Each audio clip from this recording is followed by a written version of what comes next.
आपने Tata Tata company India में तो कोई ऐसा घर या कोई ऐसी चीज नहीं होगी, कोई भी नहीं होगा जिसने टाटा का नाम ना सुना होगा।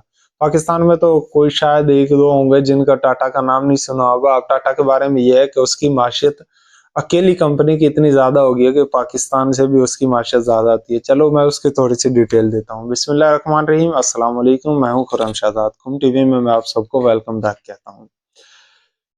बचपन में एक कहावत सुनी थी कि इंसानों में नाटा, जूतों में बाटा और सामान में टाटा बहुत मजबूत है।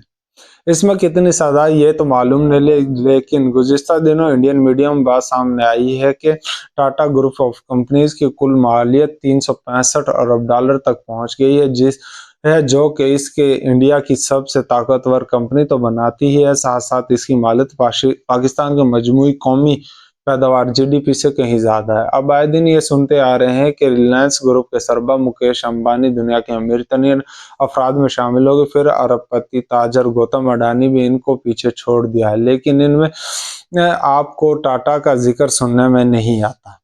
टेटली चाय से लेकर जगुआर लैंड रोवर कार और नमक बनाने से लेकर तैयारे उड़ाने और होटल का ग्रुप कायम करने तक जिंदगी के मुख्तलिफ शोबों में टाटा की जलवागरी नजर आती है। इंडियन मीडिया के मुताबिक टाटा ग्रुप ऑफ की मार्केट कैपिटलाइज फरवरी 2024 में तकरीबन 365 अरब डॉलर रही, जबकि हाल ही में ये बैनुल अक़वामी मालियत इदारा IMF ने पाकिस्तान की जीडीपी का तखमीना जो हुआ है तकरीबन 341 अरब डॉलर लगाया। अगर सिर्फ टाटा कैंसर सर्विस की बात की जाए तो इसकी कुल मालियत कंसल्टेंसी है जो उनकी 170 अरब अमेरिकी डॉलर है, जो कि इंडिया की दूसरी सबसे बड़ी कंपनी है। इसकी मालियत पाकिस्तान की माशियत का तकरीबन निसफ बनता है। बहरहाल सब एक दिन में तो नहीं हुआ, इसके लिए 150 साल से ज्यादा का अरसा लगा, लेकिन यह कई शोबे हाई जिंदगी में हिंदुस्तान की पहली कंपनी रही है। 8 फरवरी सन 1911 में लोनास डैम का संग बुनियाद डालते हुए इस वक्त टाटा ग्रुप के सरबराह सर दोराब जी टाटा ने अपने वालिद जमशेद जी टाटा की नजरियात के बारे में बात की थी। इन्होंने सन 1868 में इस कंपनी की बुनियाद डाली। ये 10 वर्टिकल्स के साथ 30 कंपनियों का ग्रुप है और 6 बराआज़म के 100 से ज्यादा ममालिक में अपनी खदमात पेश कर रही हैं। इनका सबसे बड़ा ख्वाब स्टील का जो तो टाटा का जो पहला वो था जमशेद, उनका थोड़ा सा ये था कि वो सबसे वो लगाना चाह रहे थे स्टील कारखाना। तो वो इसके ख्वाब की तामीर पहले उनके जो वो वफात पा गए थे तो उनके फिर बेटे ने, इनके एक बेटे दोराब जी ने इनकी वफात के बाद अपने वालिद का ख्वाब पूरा किया और सन 1907 में टाटा स्टील ने पैदावार शुरू कर दी। इस तरह हिंदुस्तान एशिया का पहला मुल्क बन गया जहां स्टील का कारखाना था। इस कारखाने के गिर्द एक शहर कायम किया गया जिसे जमशेदपुर का नाम दिया गया और आज इंडिया की स्टील सिटी के नाम से जाना जाता है।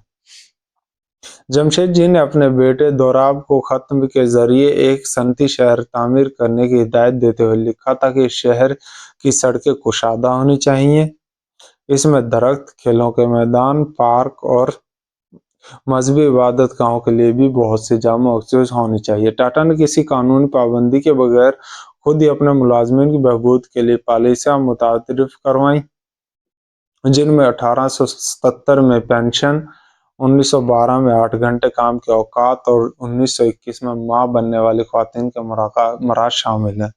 तो टाटा कंपनी वैसे एक दो दिन में तो उठ के नहीं आगी के दुनिया, उसे 150 साल लगे। तो उसे 150 साल लगे तो इधर पहुंचने के लिए उन्होंने मेहनत की, उनके नस्लों ने मेहनत की। और दूसरा ये था कि इंडिया का कल्चर है, वहाँ बिजनेस बहुत ज़्यादा ग्रो कर रहे होते हैं, वहाँ आबादी बहुत ज़्यादा है, तो जो माशियत भी वो। अब आप एक बात में मेरी पे यकीन नहीं करेंगे, मुझे दुनिया में जो लग रहा है ना हालात को देखते, अगर अमेरिका दूसरा अमेरिका बना ना, दूसरा अमेरिका वो इंडिया बनेगा।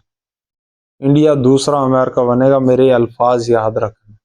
किसी और मुल्क में ये फैसे मुझे ये खूबी नजर नहीं आ रही जो अमेरिका को पकड़े। अगर अमेरिका को किसी ने पकड़ा तो वो इंडिया पकड़ेगा, इंडिया दूसरा अमेरिका बनेगा। ये शायद मेरी बात पाकिस्तानियों को बुरी भी लगे, इंडियन के, मैं ये नहीं बोल रहा कि मैं अपने चैनल के ग्रोथ के लिए आप सबको की तवज्जो हासिल करने के लिए इंडियन की तारीफ कर रहा हूँ। पर मैंने एमबीए किया हुआ है, तो मेरी भी स्टडीज हैं कुछ माशियत के बारे में, ये तो इस वजह से बहुत सारे फैक्ट्स हैं। आप अगर पर्सनल मैं आपको बता दूंगा, मुझे कमेंट्स में बता देना, मैं आपको मैसेज कर लूंगा जीमेल पे या व्हाट्सएप पे, मैं आपको डिटेल भी बता दूंगा जिससे मुझसे बहस करनी है। तो खुर्रम शहजाद को दीजिए इजाज़त। अल्लाह हाफिज़। दुआ में याद रखिए पाकिस्तान को साफ सुथरा।